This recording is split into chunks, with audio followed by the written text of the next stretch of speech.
নির্বাহী ম্যাজিস্ট্রেটকে Rumin Farhana, this is the last time I am warning you.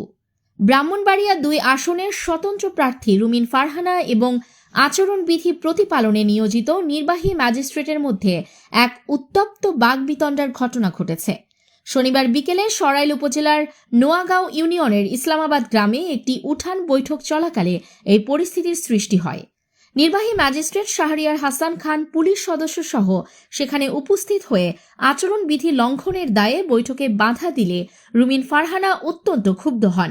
সামাজিক যোগাযোগ মাধ্যমে ছড়িয়ে পড়া একটি ভিডিওতে দেখা যায় রুমিন ফারহানা ম্যাজিস্ট্রেটকে উদ্দেশ্য করে হুঁশিয়ারি দিয়ে বলছেন, this is the last time I am warning you এবং নেক্সট টাইম কিন্তু ভদ্রতা দেখাবো না।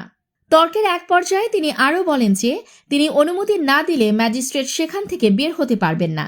এই ঘটনার পর আচরণবিধি লঙ্ঘনের অভিযোগে রুমিন ফারহানাকে 40,000 টাকা জরিমানা করা হয়, যা তার এক অনুসারী তাৎক্ষণিকভাবে পরিশোধ করেন। রুমিন ফারহানার অভিযোগ, প্রশাসন তার প্রতি বিমাতাসুলভ আচরণ করছে। তিনি দাবি করেন তার প্রতিপক্ষ জোটের প্রার্থীরা নিয়মিত স্টেজ ও সাউন্ড সিস্টেম ব্যবহার করে বিধি ভঙ্গ করলেও প্রশাসন কোনো ব্যবস্থা নিচ্ছে না।